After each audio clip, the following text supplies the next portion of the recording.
IIT JEE और NEET के लिए आज हम इफिशियंसी की बात करेंगे। इफिशियंसी जो है थर्मोडायनेमिक्स में कार्नोट इंजन के लिए और किसी भी इंजन के लिए इफिशियंसी की बात की जाती है, चाहे वो हवाई जहाज हो या ट्रक हो या ट्रेन हो या मोटरसाइकिल हो या कोई भी इंजन हो, उसमें इफिशियंसी की बात की जाती है। तो सबसे पहले इफिशियंसी का कंसेप्ट कार्नोट ने दिया था, इसलिए कार्नोट इंजन को कंसेप्ट बनाकर इफिशियंसी बताया जाता है। बट ये किसी भी इंजन में, किसी भी मशीन में इफिशियंसी कंसेप्ट लगाया जाता है। तो जहाँ भी हम फ्यूल का इस्तेमाल करते हैं उसमें सिलेंडर में जब फ्यूल जलता है तो वो गैस फार्म में एक्सपेंड होता है। इस प्रकार वहाँ पर वो साइक्लिक प्रोसेस में ये इफिशियंसी का कंसेप्ट रिप्रेजेंट किया जाता है। तो आइए यहाँ पर देखते हैं। यह एक सिलेंडर के अंदर जो प्रेशर और वॉल्यूम के बीच में जो वेरिएशन होगा वो यहाँ पे दिखाया गया है गैस के साथ। तो यहाँ प्रेशर इस तरह से दिखाया गया है, वॉल्यूम इस तरह से दिखाया गया है। और ये एबीसी साइक्लिक प्रोसेस में यहाँ पर आपको बताना है इफिशियंसी क्या होगा। तो इफिशियंसी निकालने के लिए हम लोग टर्म इस्तेमाल करते हैं, फॉर्मूला इस्तेमाल करते हैं, work done by gas upon heat given. तो जो भी डाटा यहाँ पे दिया हुआ है पहले इसको देख लेते हैं, फिर इसको बनाने की कोशिश करते हैं। आईआईटी जेईई और नीट के एग्जाम में इफिशियंसी अक्सर पूछा जाता है, तो ये बहुत इंपॉर्टेंट टॉपिक है और इस पर आपको प्रैक्टिस करना चाहिए। अगर आप प्रैक्टिस नहीं करेंगे, सिर्फ पढ़ते रहेंगे, तो फिर उससे ऐसे क्वेश्चन नहीं बन पाएंगे। और क्वेश्चन जरूर पूछे जाते हैं आईआईटी जेईई और नीट के एग्जाम में। तो आइए यहाँ पे देखते हैं। यानी 1 मोल लिया गया, यानी गैस का 1 मोल लिया गया है और एक पॉइंट का टेम्परेचर जो है T0 में दिखाया गया है। तो हम देख पा रहे हैं कि A टू B प्रोसेस में जाने में वॉल्यूम कांस्टेंट है, इसलिए आइसोबारिक प्रोसेस है। आइसोबारिक प्रोसेस में आइसोकोरिक प्रोसेस है। आइसोकोरिक प्रोसेस में वर्क डन 0 होता है और B टू C में हम देख पा रहे हैं प्रेशर कांस्टेंट है। तो ये आइसोबारिक प्रोसेस है। हम यहाँ देख पा रहे हैं कि A टू B जाने में हीट देना पड़ रहा है, Q1 अमाउंट हीट यहाँ पे देना पड़ रहा है। और फिर B टू C प्रोसेस में जाने में भी हमको हीट देना पड़ रहा है, क्योंकि यहाँ भी गैस एक्सपेंड कर रहा है, वॉल्यूम बढ़ रहा है। A टू B जाने में वॉल्यूम कांस्टेंट है बट प्रेशर बढ़ रहा है, इसलिए यहाँ भी हीट देना पड़ रहा है। तो टोटल अमाउंट ऑफ हीट जो इस साइक्लिक प्रोसेस ABC में देना पड़ रहा है वो delta Q1 plus delta Q2 है। इसको अभी हम लोग निकालेंगे। तो सबसे पहले इफिशियंसी के लिए कार्नोट इंजन का साइकिल बनाते हैं और उसको देखते हैं, उसके बाद इसका कैलकुलेशन किया जाएगा। तो कार्नोट साइकिल जो है इस तरह से बनाया जाता है। ये है हमारा कार्नोट इंजन का साइकिल। इस तरह से यहाँ पर ये हमारा कार्नोट इंजन का साइकिल है। ये हमारा पिस्टन है जहाँ पर फ्यूल हम जलाते हैं। तो ये हो गया हमारा सोर्स। ये है हमारा सोर्स और ये हमारा सिंक है। सिंक वही जो मोटरसाइकिल वगैरह जब आप चलाते हैं तो इसमें साइलेंसर होता है या इंजन का जो धुआं फेंकने वाला पोर्शन होता है वो सिंक होता है। और ये जहाँ फ्यूल जलाने के लिए जहाँ से फ्यूल लिया जाता है वो सोर्स है। तो इसका टेम्परेचर हम यहाँ पर T1 लेते हैं और यहाँ का टेम्परेचर हम T2 लेते हैं। और यहाँ पर वर्क होता है साइक्लिक प्रोसेस में। इस तरह से गैस के ऊपर जो वर्क हो रहा है यहाँ पर अमाउंट ऑफ वर्क ऐसे दिखाया जाएगा। और ये वर्क जो है यहाँ पर अगर आप हीट Q1 यहाँ अमाउंट ऑफ हीट Q1 अगर आप ले रहे हैं तो यहाँ अमाउंट ऑफ हीट Q2 आपको बाहर देना पड़ेगा। इस प्रकार इफिशियंसी दिखाने के लिए ये साइक्लिक प्रोसेस है। कार्नोट इंजन में वर्क जो होगा यहाँ पर आप देख पा रहे हैं, वर्क जो होगा Q1 जो हीट दिया गया और Q2 जो हीट निकाला गया उसके डिफरेंस के बराबर होगा। इस प्रकार इफिशियंसी का फॉर्मूला अगर आप बनाएंगे तो यहाँ पर इफिशियंसी जो होता है work upon amount of heat given. और इसको जब आप सॉल्व करेंगे तो ये हो जाएगा Q2 बाई Q1 और इसको 1 माइनस T2 बाई T1 भी आप लिखते हैं। या इस तरह शब्दों में इसको एफिशिएंसी आप लिखते हैं work done by gas upon heat given. तो ये पूरा कंसेप्ट हो गया कार्नोट इंजन का, किस तरह एफिशिएंसी निकालते हैं। तो अब आइए अब इसको हम लोग इस ABC साइक्लिक प्रोसेस में इसको अप्लाई करते हैं। तो आप यहाँ देख पा रहे हैं A to B प्रोसेस में वॉल्यूम कांस्टेंट है, केवल प्रेशर बढ़ रहा है। इसका मतलब यहाँ इंटरनल एनर्जी गैस का बढ़ेगा, इसलिए हीट देना पड़ेगा डेल्टा Q1।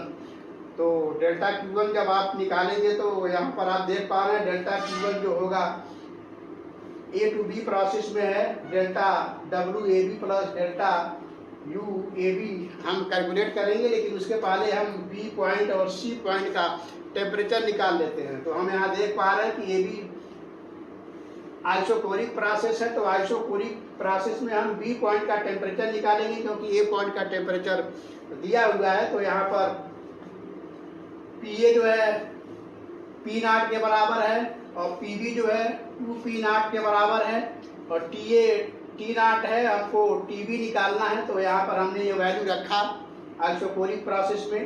तो आप इसको आप सॉल्व करेंगे तो TB की वैल्यू 2T0 आ रहा है, यानी A पॉइंट का जो टेम्परेचर है उसका 2 टाइम टेम्परेचर B पॉइंट का आ रहा है। तो अब हम amount of heat given Q1 delta Q1 यहाँ A to B प्रोसेस में जो हमको हीट देना पड़ रहा है वो यहाँ से हम निकाल सकते हैं। तो डेल्टा Q1 हो जाएगा delta AB plus delta U change in internal energy. तो यहाँ पर A to B प्रोसेस में वर्क जो है डेल्टा WAB होगा। तो यहाँ पर प्रेशर कांस्टेंट है, तो ये हो गया प्रेशर आपका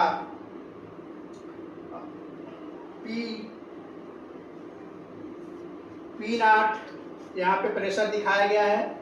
और इस प्रकार A to B जाने में वॉल्यूम जो है V0 माइनस V0 लिखेंगे, क्योंकि वॉल्यूम कांस्टेंट है, इसलिए ये V0 माइनस V 0 हो जाएगा, इसलिए work A to B process में नहीं होगा। लेकिन A to B प्रोसेस में जाने में टेम्परेचर चेंज हो रहा है, इसलिए इंटरनल एनर्जी गैस का बढ़ेगा, इसलिए हमको हीट देना पड़ रहा है। तो चेंज इन इंटरनल एनर्जी जब आप निकालेंगे तो 5/2R TB माइनस TA होगा और ये 2T माइनस T0 लिखेंगे। इस प्रकार यहाँ पर 5R T0/2 डेल्टा Q1 का वैल्यू होगा। इसको R T0 को हम P0 V0 लिख सकते हैं, इसलिए इसको 5/2 P0 V0 लिख देंगे। अब हम B to C प्रोसेस में चलते हैं। B to C प्रोसेस में हम देख रहे हैं कि आइसोबारिक प्रोसेस है, प्रेशर कांस्टेंट है, इसलिए जब प्रेशर कांस्टेंट होता है, कुकर में प्रेशर कांस्टेंट नहीं होता है। प्रेशर में कुकर में जब खाना बनाते हैं तो वॉल्यूम कांस्टेंट होता है, तो फिर भी आपको वहाँ हीट देना पड़ता है। तो AB प्रेशर कुकर लाइक हुआ। BC जो है खुले बर्तन में जब आप खाना बनाते हैं तो प्रेशर कांस्टेंट है, तो वहाँ पे जो भी आप हीट देते हैं वो वर्क भी करता है और इंटरनल एनर्जी भी बढ़ाता है। तो B to C प्रोसेस में आप देख रहे हैं आइसोबारिक प्रोसेस है, इसलिए यहाँ पर amount of heat delta Q2 निकालेंगे, लेकिन इसके लिए आपको टेम्परेचर पहले C पॉइंट का निकालना होगा। तो आइसोबारिक प्रोसेस के लिए यहाँ पर आप देखिए B to C जाने में TB अपॉन VB, क्योंकि प्रेशर तो कांस्टेंट है, तो TB upon VB equal to TC upon VC लिखेंगे। VC का वॉल्यूम दिया हुआ है 2V0, तो इसलिए इस तरह से रख के सॉल्व करेंगे तो आप देख रहे हैं TC जो है 4T0 के बराबर आ रहा है। इसलिए B to C प्रोसेस में वर्क डेल्टा Q2 हम निकालेंगे, work B to C delta W B to C plus delta U B to C। अब इस प्रकार आइसोबारिक प्रोसेस में B to C में प्रेशर 2P0 है और वॉल्यूम यहाँ पर 2V0 है, यहाँ पर V0 है, तो चेंज इन वॉल्यूम होगा 2V0 माइनस V0। और यहाँ पे टेम्परेचर 2T0 से C तक जाने में 4T0 हो जा रहा है, इसलिए 5/2, क्योंकि ये डाईएटॉमिक गैस के लिए दिया गया है। ये डाईएटॉमिक गैस के लिए दिया गया, इसलिए यहाँ पर CV की वैल्यू 5/2R होगा। तो यहाँ और मोल 1 है, इसलिए हमने 1 रखा। CV की वैल्यू 5/2R रखेंगे और फाइनल टेम्परेचर C का 4T0 और माइनस TB रखेंगे 2T0। इस प्रकार इसको सॉल्व करेंगे तो आप देख रहे हैं यहाँ पर 2P0 V0 plus 5R T0 और R T0 को P0 V0 हम लिखेंगे। तो इसको सॉल्व करेंगे तो आप देख रहे हैं 7P0 V0। इस तरह से B to C जाने में जो अमाउंट ऑफ हीट Q2 देना पड़ रहा है वो 7P0 वी नॉट देना पड़ रहा है। अब हम टोटल अमाउंट ऑफ हीट जो हम लोग इस प्रोसेस में दे रहे हैं वो निकालेंगे और वो हो जाएगा Q equal to delta Q1 plus delta Q2। और इसको जब आप यहाँ सॉल्व करेंगे तो आप देख रहे हैं कि ये 7 P not V not B2C process में हीट देना पड़ रहा है और इसमें जो है 5 P not V not by 2 देना पड़ रहा है। इसलिए टोटल इन दोनों को जब आप सॉल्व करेंगे तो यहाँ पर हो जाएगा 5 P not V not by 2 plus 5 P not V not, और इसको जब आप सॉल्व करेंगे तो ये हो जाएगा 19 P not V not by 2। तो हमने total amount of heat given यहाँ पर निकाल लिया, delta Q1 plus delta Q2 जो 19 P not V not by 2 के बराबर आ रहा है। अब हमें इफिशिएंसी निकालने के लिए वर्क डन निकालना है। तो ये साइक्लिक प्रोसेस ABC में जो वर्क डन होगा एरिया ऑफ साइकिल होगा।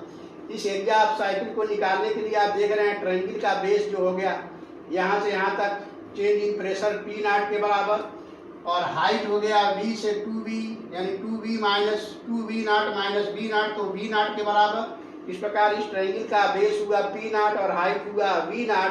इसका एरिया निकालेंगे तो बेस इंटू हाइट बाई 2 करेंगे तो P not V not by 2 होगा। तो work done in this cyclic process जो हुआ P not V not by 2 हुआ, और टोटल अमाउंट ऑफ हीट जो आपने दिया वो 19 P not V not by 2 हुआ। इस प्रकार परसेंटेज में इफिशिएंसी निकालने के लिए यहाँ पर ये वैल्यू रखकर जब आप सॉल्व करेंगे तो इस ABC साइक्लिक प्रोसेस में जो इफिशिएंसी हुआ वो 100/19% के बराबर आ रहा है। तो इस तरह के क्वेश्चन जनरली IIT JEE और नीट के एग्जाम में पूछे जाते हैं। तो हम समझते हैं ये एक्सप्लेनेशन आप काफ़ी अच्छे से समझ पाए होंगे। तो फिर मिलते हैं नेक्स्ट वीडियो में किसी और क्वेश्चन के साथ। तब तक के लिए